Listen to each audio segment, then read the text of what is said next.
இந்த காளை பாருங்க, இந்த காளை உள்ள வரும்போது எல்லா இளைஞர்களையும் வந்து பயங்கரமா ஆர்வம் பண்ண வைக்குது. அதுக்கு என்ன காரணம் அப்படின்னா, இந்த காளை வந்து அவ்வளவு ரசிகர்களை வந்து வாங்கி வச்சிருக்கு.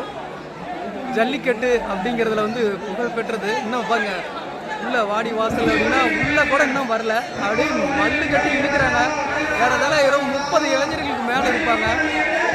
அந்த இளங்காளைகள் ஒரு ஒத்த காளையா இழுக்கிறதுல எவ்வளோ மல்லு கட்டுறாங்க பாருங்க, அப்படியே நிற்குதுங்க. இதுதாங்க ஜல்லிக்கட்டு, இதுதாங்க வீர விளையாட்டு, இதுதாங்க ஏறு தழுவுதல், இதுதாங்க நம்மளுடைய சங்க இலக்கியங்களில் அதிகப்படியாக சொல்லப்படலைனாலும் பரிபாடல்லையும்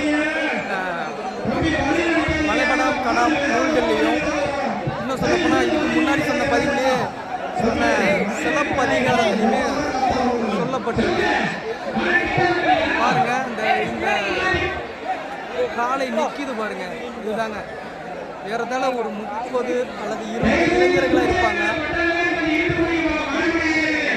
அந்த காளைக்கு நீரை போடுறாங்க, வரவேற்கிறாங்க. இதுதாங்க நம்ம தமிழருடைய பண்பாடுல மிகப்பெரிய ஒரு விஷயம். நாம் வந்து நம்ம கூட வாழ்கிற அந்த காளைகளை தோழனோட தோழா நாம் நினச்சி அவனை வளர்த்து எடுத்து நாம் மகிழ்ச்சியாக தை திருநாளாகிய இந்த அறுவடை மாதத்தில் மகிழ்ச்சியாக நாம் கொண்டாடுற ஒரு விழா அப்படின்னு அந்த தை திங்களில் 3ஆம் நாளாக கொண்டாடுற இந்த நாள் தாங்க.